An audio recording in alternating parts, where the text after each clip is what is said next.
Food and drugs વિભાગની નાગરિકો શુદ્ધ ખોરાક મળે એ માટે કટિબદ્ધ છે। નડિયાદમાંથી શ્રી ક્ષેમ ડેરી પ્રોડક્ટ નામની ઘી બનાવતી ડેરીમાંથી 3100 કિલો બનાવટી ઘી જપ્ત કરાયું છે। અંદાજે 3 ટન જેટલી કિંમતનો 8.75 લાખનો જથ્થો જપ્ત કરવામાં આવ્યો છે। 5 કિલો ઘીની ફ્લેવર સહિત ભેળસેળ માટે બટર ઓઇલ પણ પકડી લેવામાં આવ્યું છે।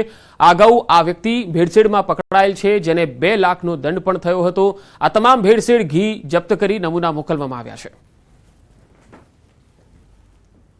સદર જગ્યાએથી લગભગ 3100 કિલો એટલે કે 3 ટનથી પણ વધારે બનાવટી ભેળસેળવાળું ઘી જપ્ત કરવામાં આવેલ છે। આની અંદાજિત કિંમત 8,75,000 જેવી થાય છે। સદર પેઢીમાંથી 5 કિલો જેટલી ઘીની ફ્લેવર મળી આવી છે। ઘીમાં ભેળસેળ માટે બટર ઓઇલ મળી આવેલું છે અને આ બધો જ જથ્થો જપ્ત કરીને તેના 3 અલગ અલગ નમૂના લઈને લેબમાં પૃથ્થકરણ માટે મોકલવામાં આવેલા છે।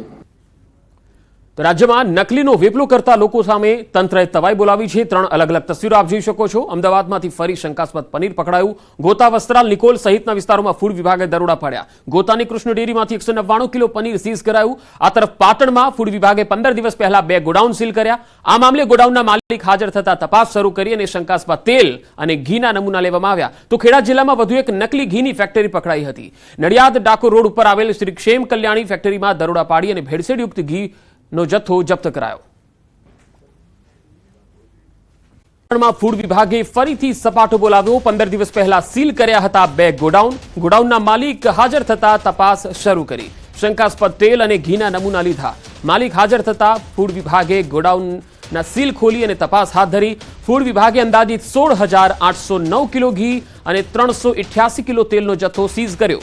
ફૂડ એન્ડ ડ્રગ્સ વિભાગે 51.25 લાખનો શંકાસ્પદ માલ સીઝ કરી અને આગળની તપાસ હાથ ધરી। ભરમાર અંગે વિપક્ષના નેતાના ગંભીર આરોપ। એએમસીના વિપક્ષ નેતા શહેજાદ ખાન પઠાણના આરોપ। ફૂડ વિભાગ યોગ્ય તપાસ ન કરતું હોવાનો આરોપ લગાવ્યો। છેલ્લા 3 વર્ષમાં માત્ર 464 ફૂડ ચેકિંગ કરાયા। 1685 રજિસ્ટર રેસ્ટોરન્ટ સામે 464નું ચેકિંગ। अहमदाबाद म्यूनिसिपल कॉरपोरेशन के अंडर में और अहमदाबाद म्यूनिसिपल कॉरपोरेशन ने जिन्हें लाइसेंस दिया गया है, ऐसे अहमदाबाद शहर में 1685 होटल और रेस्टोरेंट चल रहे हैं जो कि अहमदाबाद म्यूनिसिपल कॉरपोरेशन में लिस्टेड है। आरोग्य विभाग जो फूड चेकिंग करता है, उस विभाग के द्वारा पिछले 3 वर्षों में सिर्फ और सिर्फ 464 रेस्टोरेंट के फूड का सैंपल लिया गया है। यानी कि 1 साल के आप एवरेज लगाइए तो 1685 में से सिर्फ 154 रेस्टोरेंट के फूड चेकिंग की गई है। 1531 रेस्टोरेंट और होटल की चेकिंग ही नहीं की जाती हो। તો વિપક્ષના નેતાનો આરોપનો જવાબ સ્ટેન્ડિંગ કમિટીના ચેરમેન દેવાંગ દાણીએ આપ્યો। વિપક્ષના આરોપને સત્તાપક્ષે ખોટા ગણાવ્યા। ટેકનોલોજીનો ઉપયોગ કરીને તપાસ કરાઈ છે। પહેલા કરતા ત્વરિત કાર્યવાહી કરાઈ રહી છે। બોડી વોર્ન કેમેરા સાથે ચેકિંગ કરાયું છે। 42 જેટલા ફૂડ ઇન્સ્પેક્ટરની ભરતી પણ થશે। ટેકનોલોજીનો ઉપયોગ કરી બોડી વોર્ન કેમેરા જે અમારા 16 ઇન્સ્પેક્ટરો છે એ આપણે વાત કરીએ કે બોડી વોર્ન કેમેરા લઈ આનું પનીર અથવા તો બીજી વસ્તુનું ચેકિંગ કરી રહ્યા છે। વિપક્ષ પાસે જે આંકડો છે એ બિલકુલ ઓછો છે, ફિગર છે।